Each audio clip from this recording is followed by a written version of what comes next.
Oh, you're super. Not long ago, me and Geraldine, little Jan, and the boys left Hope, Arkansas, headed for Houston, Texas, where we're supposed to play the next night. Now, there's a lot of you out there that ain't gonna believe this, but it's a fact with my hand up.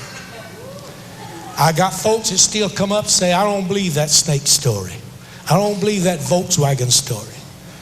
I can't help that. All I can do is tell you, this is a true story. We left Hope, Arkansas about midnight, 2:30 in the morning, somewhere between Hope and Houston, Texas. We had a disaster in that bus that could only come to a born loser. There was an explosion in the bins from an electrical system, the motor or whatever, all blew up in the bins of that thing and set the bus on fire. Now, this is a fact, what I'm telling you with my hand up. Set the bus on fire.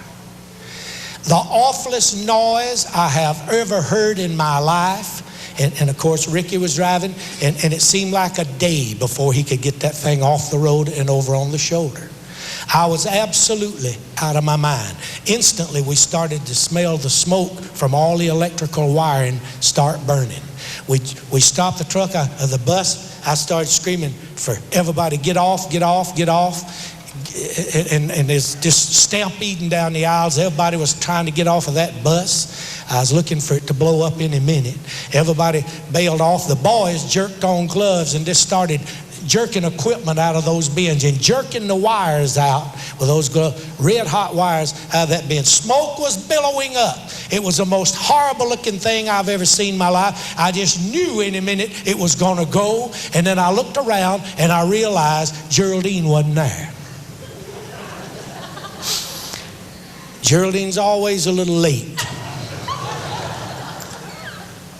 getting the word. So once you got to realize that everybody else was fighting with everything. My daughter Wendy had given me one of these new kind of fire extinguishers for Christmas, and the boys grabbed that thing and they're spraying it as some kind of gas, you know, that helps put out the fire, and everybody's scared to death. I was scared to death that any minute the boys is going to get overcome with the smoke that's having to run right in the smoke. Any minute they're going to pass out there dead or something, and look around and realize Geraldine was still on that bus. I can't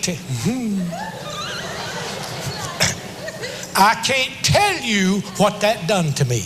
I can't tell you the fear that went through my body. I didn't know what in the world to do. But there's one thing I did know. The amount of danger didn't matter to me.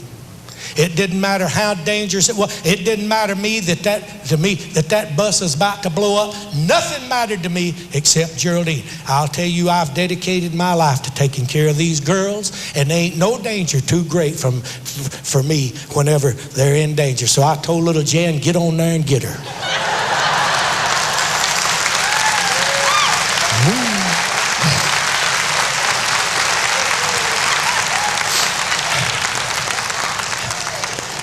Now, you ain't gonna believe this. You ain't gonna believe this, but all I can do is tell you what happened. Geraldine has a gown. It's her favorite gown.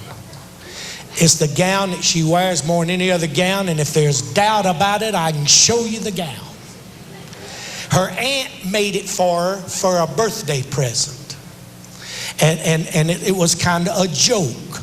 On this gown, you remember how in the old days, I don't know if y'all as poor as I was whenever you was a kid, but if you was, you remember flour sack dresses. Poor folks used to wear flour sack dresses, yeah. But now the dresses you made back then, you made out of flour sacks, you made them, had them little flowers on there.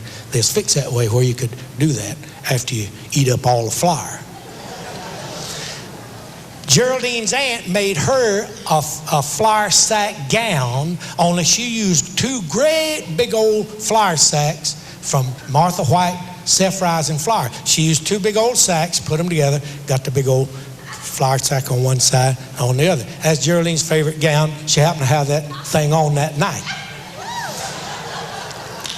She comes barreling off the bus. When she finally realized that the thing is on fire, she finally barreled off the bus with her overnight bag in her hand. I don't know I don't know where she's going. But she was then, when she realized what's happened, she is wild. First thing she hollered was, grab the flamethrower.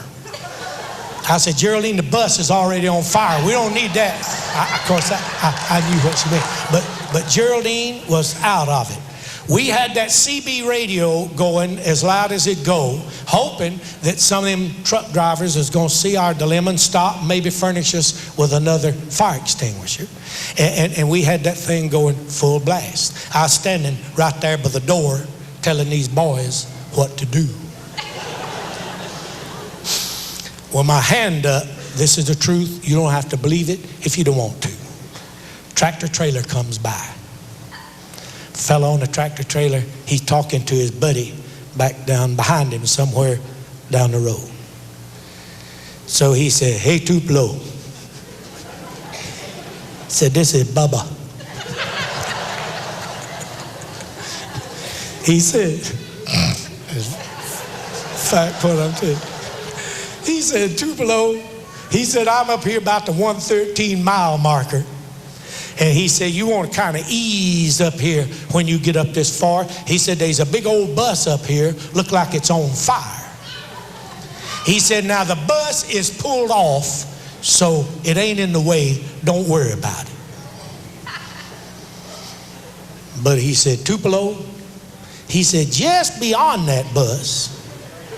Now I done told you about how frantic Geraldine gets. He said, just beyond that bus, I'm going to tell you something you ain't going to believe.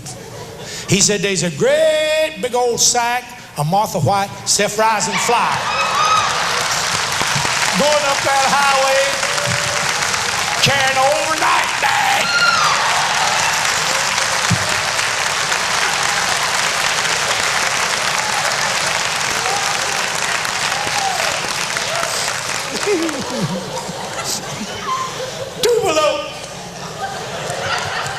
Tupelo said, come back on that, Bubba.